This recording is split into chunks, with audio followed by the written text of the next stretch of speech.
everything snapped. Some of the whites started during the march, and one day the president wanted to talk to Martin Luther King Jr. He let Martin say a lot of speeches in front of the town, and one of Martin's really famous speeches was his "I Have a Dream" speech. And Martin said and did really good and inspiring things that really changed the world to this day. The president made it a law to not be racist, and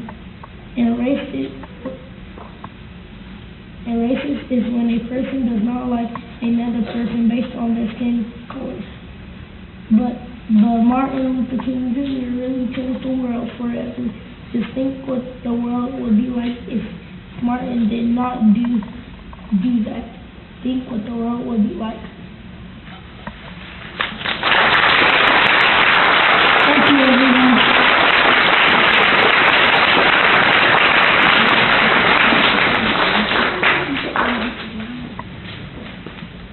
All right, Ms. Ashton, what do you think?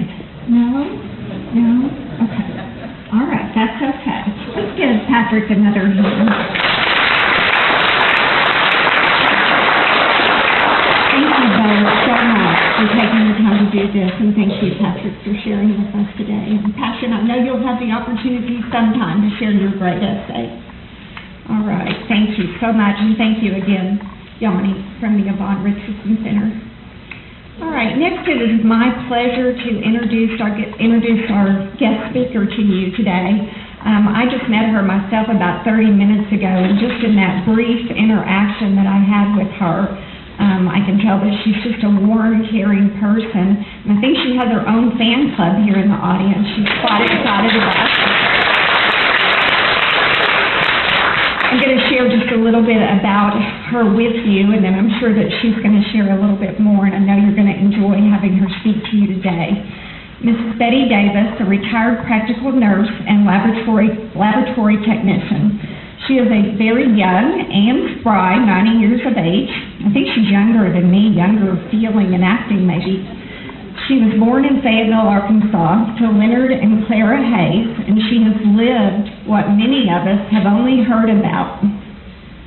Unable to attend high school in Fayetteville, she was sent to live with relatives in St. Louis to get her high school education. In 1950, she joined the United States Navy as a WAVE, Women Accepted for Volunteer Emergency Service, in order to attend college. Following boot camp, she served in the hospital corps at Portsmouth Navy Hospital for 2 years. While attending New York University in practical nursing, she also attended a technical school to work as a laboratory technician. She went to work for Rust Institute as a laboratory technician in 1954, an early pioneer for Black women in the field. She was promoted to laboratory manager in 1957 and oversaw the laboratory until she retired in 1970. After 39 years in New York, Mrs. Davis, along with her husband, who is now deceased, returned to Fayetteville, where she is a member of the Washington County Historical Society. Mrs. Davis currently lives at Arkansas and has some of her fan club with her today in Springdale, and we are so fortunate to have her joining us today. Please help me welcome Mrs. Betty Davis.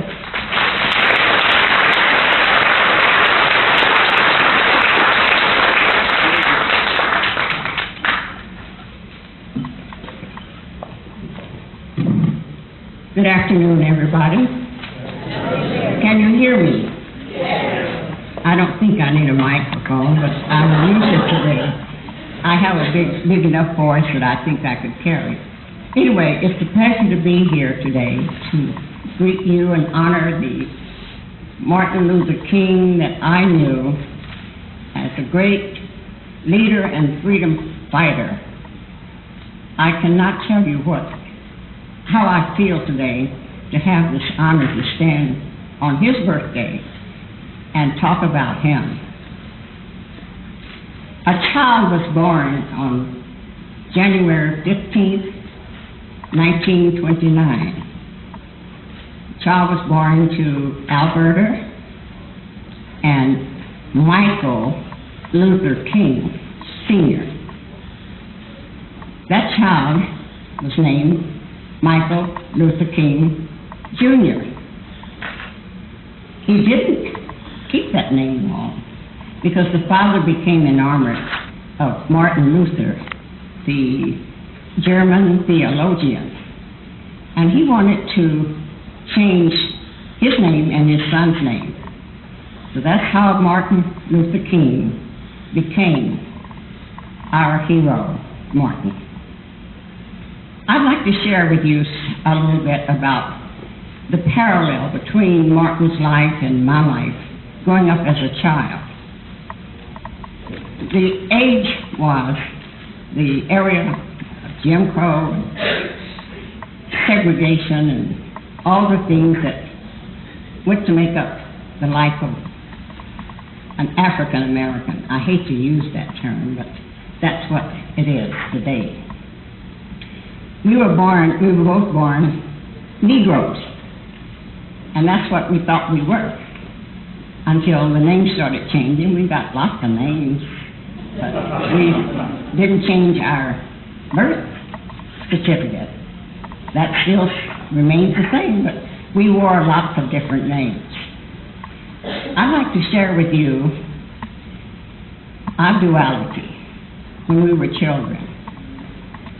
Back during those days, most of the black schools across the country used the same protocol. I don't care how many boards of education there were. The blacks had been used to serving God, and they didn't see any need of having a school and not have God as part of that protocol. Each day when Martin and I attended school, it started with the reading of Scripture, followed by a prayer, and sometime there would be a song. Often those songs were sung to honor our country, America. It might have been the Star Spangled Banner, America Beautiful, or it could have been anything honoring America. I'm sure that Martin, like I, stood tall. There were times when just thinking about the country that I love so much, the tears would come to my eyes. I could just sing those songs and think about what a beautiful country this is. Never thinking that I was a second-class citizen. That had not resonated with me in those early days. I just knew that I loved my country. I loved my country. But anyway, we went through those periods where we had to serve God before we got a textbook in our hands. God was the moving spirit behind our lives back then. Our lives did not remain the same. After all, I had been 3 years and 25 days old when Martin was born. Michael Martin was born. So we only shared some of the things that went on to make a child's life. Up to a point. There was a time when our lives diverged. And I think this point came when Michael went on to go to school in upper grades. He entered high school, never was able to graduate. Why? He was so bright that he ended up being transferred to a program at Morehouse College.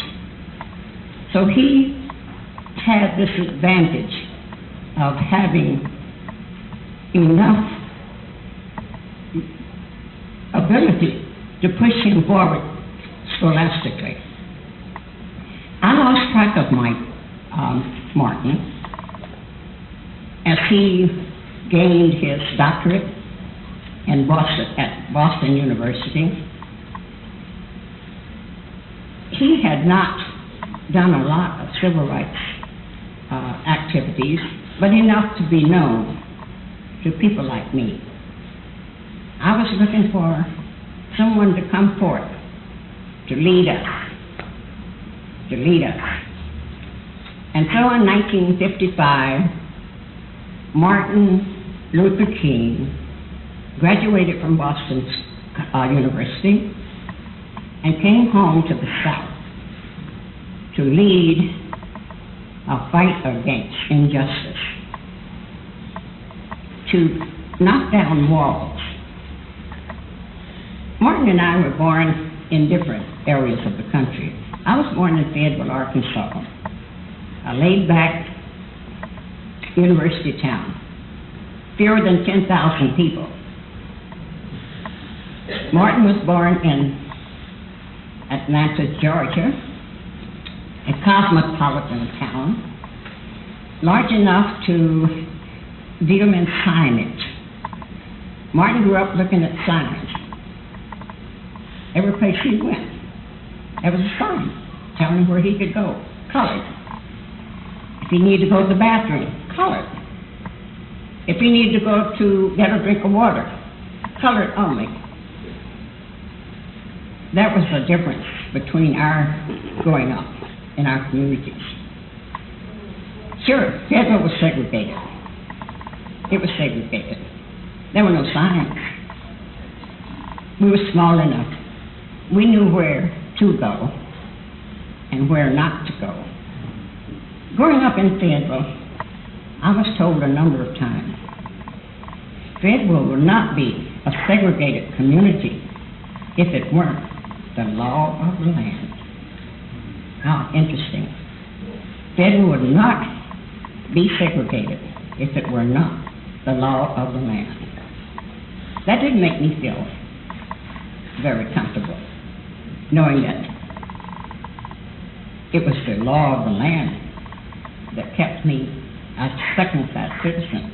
And I'm sure this resonated with Martin, too, as he grew up, especially when he went away and was educated. We were always told, the only way you're going to beat Jim Crow, you have to get an education. That was drummed into me, and I'm sure that Martin heard it often enough. Without an education, you're going to stay on the bottom of the barrel. I didn't want to stay down there.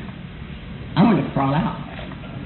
So we all decided that if we're going to get a foothold in society, we've got to go to school.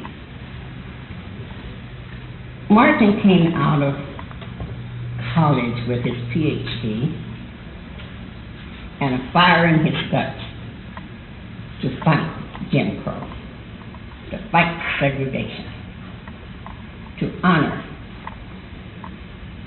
our ancestors who had fought hard to get a foothold in this country and give us a legacy. It was to their honor that we not lie down and be dead. So here comes Martin,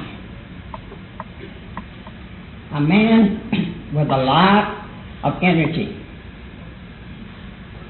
a man who had no fear.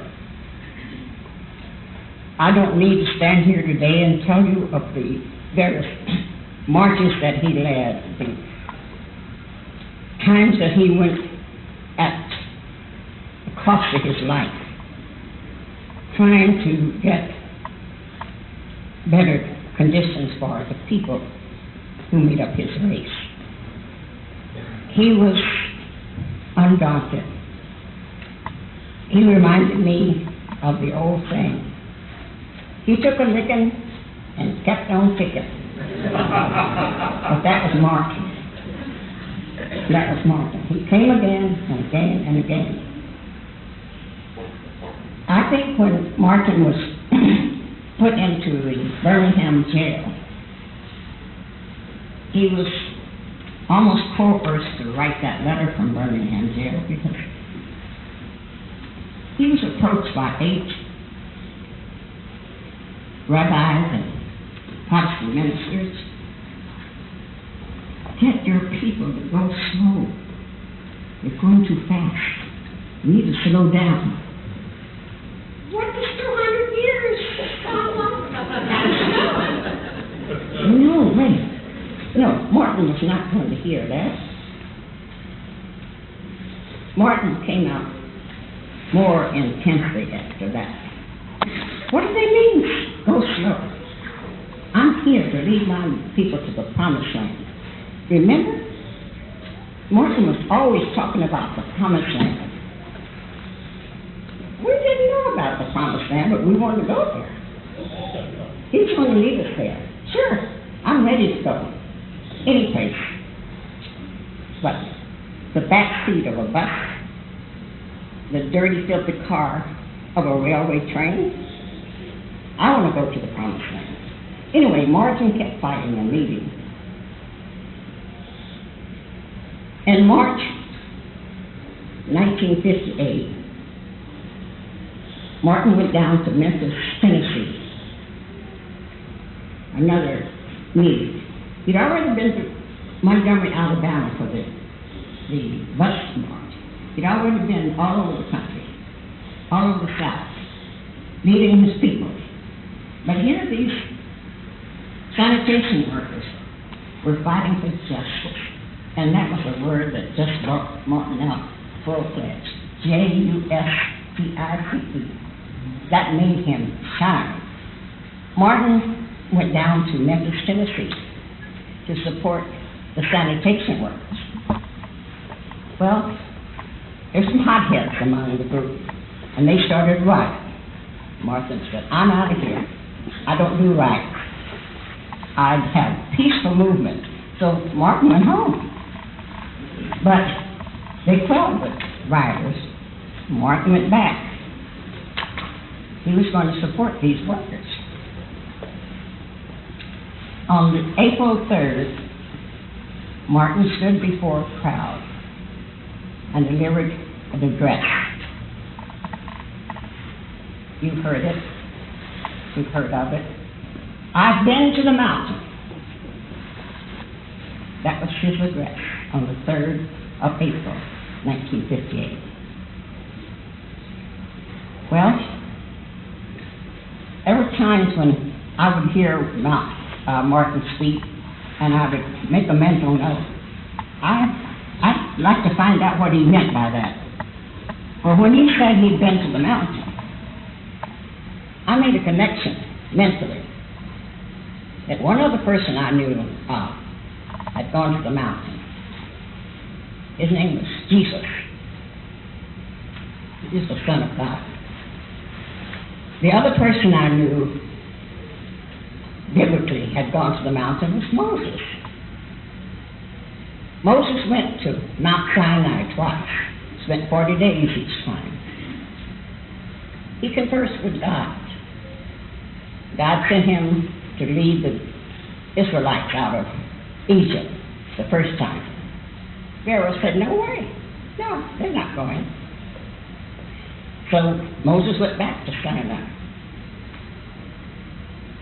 This time, God put a little pressure on Pharaoh. So he let the Israelites go with Moses.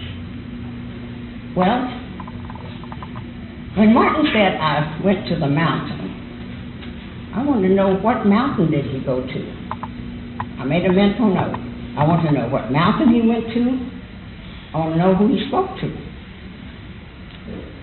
The only 2 people I knew who had been to the mountain spoke to God. And then I wondered, now wait, Martin led all of these marchers. He had dogs nipping at his heels. He had fire hoses turned on him. He had bombs thrown at him. He had everything that should have put him out. But he was still leading marches. I never got a chance to ask Martin about the mountain. because that speech on April 3rd led him to stand on the next night on the balcony at the Lorraine Hotel in Memphis. And that was the time that his voice was stilled. They killed my black Moses. Yes. I had given him a name way back when, because every time he led a group of freedom marchers and freedom riders, I called him my black Moses. He was going to lead us out of the promise, lead us to the promised land. After Martin Luther King was killed, I had to think back on all the exploits that he had done and all the things that had befallen him on his journeys. Did Martin have divine protection? I asked myself. Did God send angels down to march with him? How did he escape so many hits if there weren't a divinity there to protect him? I don't know about you, but we'll never know. We'll never know how Martin survived all of those attacks that he had. But on behalf of Martin today, I want to share something with you. And I want you to take this home with you. I've lost my singing voice, but I can still talk. I want you to take these words to a song as you go home tonight. Let there be peace on earth, and let it begin with me. Let there be peace on earth, the peace that was meant to be, with God as our Father. Brothers, all are we. We must walk with each other in joy and peace. Let there be peace on earth, and let it begin now. I want you to think of all of the words of that song, because I think that we are to honor Martin Luther King year after year. We need to do something on earth that will make him smile from his abode in heaven. And I thank you.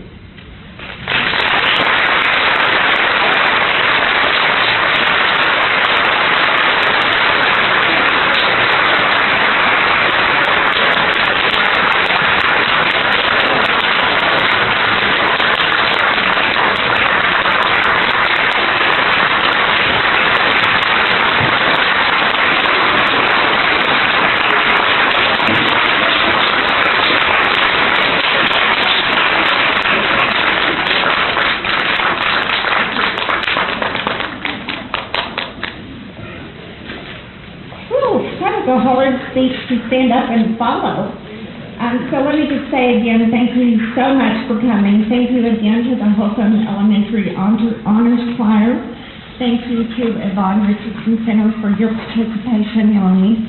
And thank you to Mrs. Betty Davis. Thank you to Patrick and Passion back here participating in the essay. So again, from Arvest Bank, we appreciate you being here today. Please feel free to stay around and visit, and thank you. Have a good afternoon. It's their birthday. You guys wait just a moment. Yanni was trying to tell me something. It's Passion and Patrick's birthday today. Yanni, did you want to lead us in a birthday song? All right. I'll step back from the microphone since I can't sing, but you guys...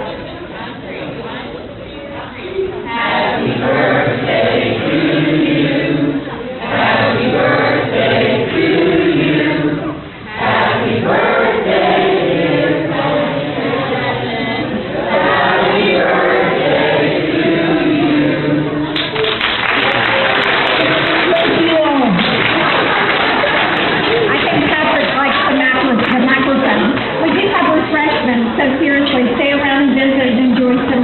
Congratulations. Thank you so much.